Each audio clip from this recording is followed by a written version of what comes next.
ஏன் இந்த கோபம் வருதுன்னா, சாதாரண தலித் குடும்பத்திலிருந்து பிறந்து வந்தவன் எங்க சகோதரி 8 மாத கர்ப்பிணி பெண்ணா இருந்து நடையா நடந்து ஜெயிச்சு முடித்த 30 நாள்ல டெலிவரி பண்ண எங்க அக்காவை குழந்தைய வீட்டுல வந்துட்டு அரசு நிகழ்ச்சி எங்க தலைவர் எதுவும் நினைச்சு கூடாதுன்னு வந்த ஒரு பெண்ணை எங்க சகோதரி அவமானப்படுத்திட்டீங்களா, அங்கிருந்து எங்களுடைய கோபம் உருவாயிருச்சு.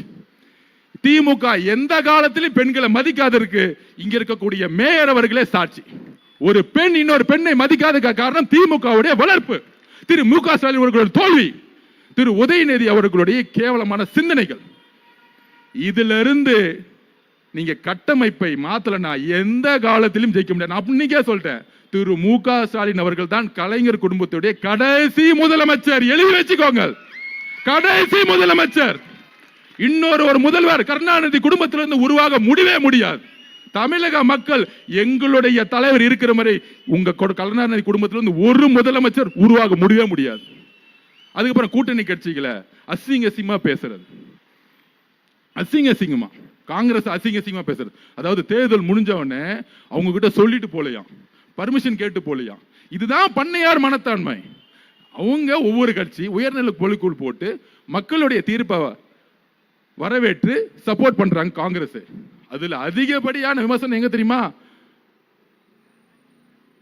விசிகே தலைவரை பார்த்து, இன்னொன்னு ஐஎம்எல் தலைவரை பார்த்து. நான் ஒண்ணு பதிவு பண்றேன், 35% வந்து நம்ம தனியா எடுத்தோம், 30 கோடி செலவு பண்ணல, கூட்டணி கிடையாது, தலைவரை பிரச்சாரம் பண்ண உள்ள நம்மளுடைய வேட்பாளர்கள்லாம் ரொம்ப ரொம்ப ஏழ்மையான குடும்ப ஏழ்மையில இருந்து வந்தவங்க இளைஞர்கள். நம்ம 35% எடுத்துட்டோம். 31% திமுக.